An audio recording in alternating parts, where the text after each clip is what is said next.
বেশিরভাগী সরকারের প্রধানমন্ত্রীকে যারা জননী বলে আখ্যায়িত করেছেন সর্বাঙ্গীন উদ্যোগের মধ্যে, যারা ওই সরকারকে ব্যবহার করে হাজার হাজার কোটি টাকা পকেটে উত্তর করেছে, ওরাই আজকে দেখা যায় সেই পুঁজিবাদী বিরোধী বড় সংগঠন তারা এখন ধারক হয়ে গেছে। আমি বলতে চাই তাদেরকে আমি বলতে চাই,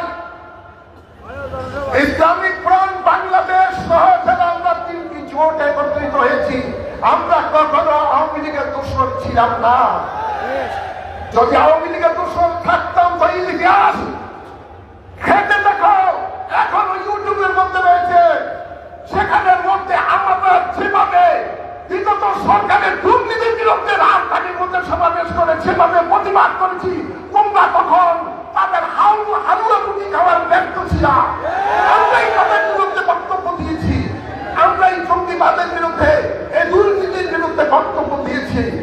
আমি তাদের উদ্দেশ্যে করে বলবো, বাঘের ঘুমন্ত সিংহের নেতা দিয়ে কান খুঁজেও না।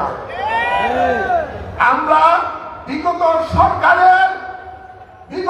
সরকারের দুর্নীতি এবং হত্যাকাণ্ডের যেরকম বিচার চাই, আমাদেরকে মুখ খুঁয়াইও না।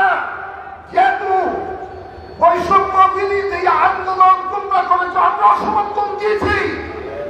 তোমরা যদি সেই আপনার 1400 মানুষের হত্যার বিচার যদি বিগত সরকারের বেশিরভাগী সরকারের দাবি করো, তাহলে আমরা বলবো বৈষম্য তোমরা দেখাও। যারা বিগত সময়ের মধ্যে 4,000 এই দেশের মধ্যে পুলিশ বাহিনীকে হত্যা করেছে নিঃশংসভাবে, যারা 450 তারা চালিয়ে দিতে লুটপাট করেছে, যারা এই দেশে হতে হবে। ইনশাআল্লাহ এই সুন্নি জোট ক্ষমতায় গেলে পাই করে যত ধরনের অন্যায় অবিচার হয়েছে, যত লুটপাট হয়েছে, যত খুন খারাপি হয়েছে, তার বিচার এদেশের মানুষের সামনে করবে ইনশাআল্লাহ। সকলকে ধন্যবাদ মোবারকবাদ জানিয়ে আমার বক্তব্য এখানে সমাপ্ত করছি। সুন্নি জোট জিন্দাবাদ, বাংলাদেশ জিন্দাবাদ।